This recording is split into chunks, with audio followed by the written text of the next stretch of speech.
Saya tidak peduli siapapun Anda. Anda pernah bermaksiat, Anda pernah berbuat salah. Kita manusia yang tidak luput dari dosa. Tapi saya ingin berikan tawaran dari Al-Quranul Karim.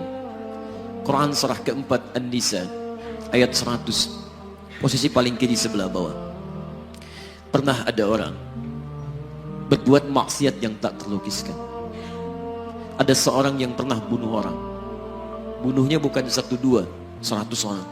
Tak terlukiskan bilangannya. Kriminalitas tidak perlu diukur karena Anda akan lelah menghitungnya. Ketika Allah berkenan memberikan hidayah kepadanya, Masya Allah. Dan hidayah selalu terbuka pada siapapun sepanjang ia mau mengambilnya sebelum nyawa sampai di kerongkongannya. Tiba-tiba datang ia pada seorang alim dan berkata, saya ingin berubah. Alim ini kemudian menyampaikan pada orang dimaksud, Anda bukan berarti tidak bisa menjadi orang baik. Hanya Anda tinggal di lingkungan yang tidak mendukung Anda jadi baik. Keluarlah dulu dari tempat itu. Pergilah ke majlis ilmu si fulan, tempatnya ada di sana. Datang ke sana, belajarlah, dan Allah akan bimbing Anda berubah dari keburukan menjadi orang yang terbaik. Didengarlah nasihat alim ini. Berangkatlah orang dimaksud, menempuh perjalanannya.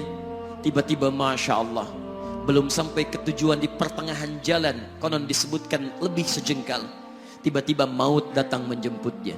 Thumma yudrikul maut. Apa yang terjadi? Langkahnya dihitung sebagai ibadah. Dalam terapnya dia beristighfar, tobat kepada Allah subhanahu wa ta'ala. Taubat yang menghadirkan cinta Allah subhanahu wa ta'ala. Quran surah kedua ayat 222 di ujung ayatnya. Innallaha yuhibbut tawwabin. Allah mencintai orang-orang taubat. Dan cinta Allah menghadirkan ampunan bagi seluruh dosanya. Quran surah ketiga Ali Imran ayat 31, paling kiri sebelah atas. Qul in kuntum tuhibbunallaha fattabi'uni yuhibbukumullah. Allah cintai orang yang mau taat pada Rasulnya. Lihat, ketika Allah mencintai seorang hamba, wa yaghfir lakum dzunubakum, Allah ampuni seluruh dosa-dosanya. Derap langkahnya menghadirkan istighfar, taubatnya menghadirkan cinta Allah menghadirkan seluruh ampunan bagi dosa-dosa yang ia miliki. Maka apa yang terjadi? Di tengah perjalanan maut menjemputnya, thumma yudrikhul maut faqad waqa'a ajruhu 'ala Allah. Dan pahala diberikan kepada orang tadi. Di jalan, maaf, maut datang, taubat diterima, dosa diampuni, dan amalan didapati dengan derap langkahnya. Maka apa yang terjadi?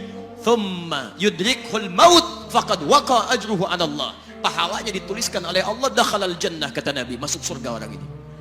Anda bisa bayangkan, pernah bunuh orang 100 orang, mabuk tak terlukiskan, kriminalitas tak perlu dihitung. Ketika dia mau bertobat, datang ke majlis ilmu, Masya Allah, meninggal di tengah jalan, kata Nabi, dakhalal jannah. Bertobat diampuni dosanya, derap langkahnya ada pahalanya, dakhalal jannah.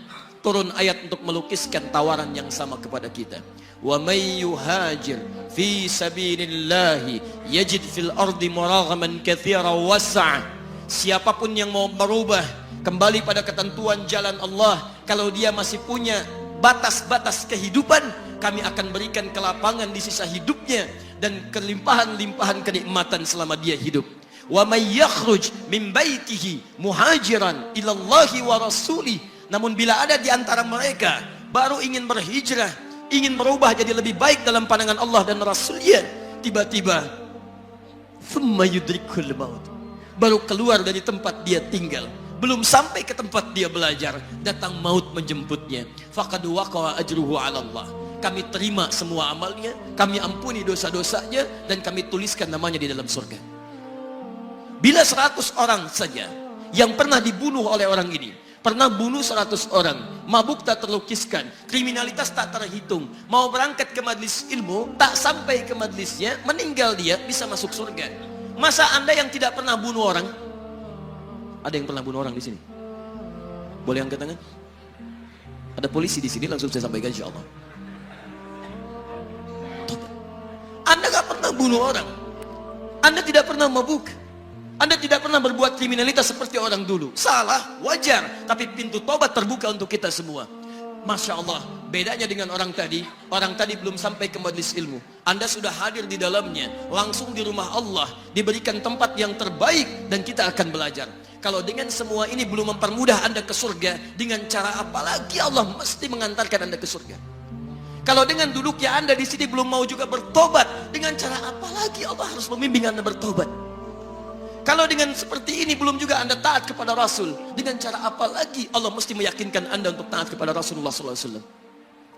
Karena itu teman-teman sekalian, mari kita pelajari ilmunya, dan dengan ilmu itu akan membimbing kita insya Allah kembali kepada Allah sampai mengajak keluarga kita ke surga insya Allah.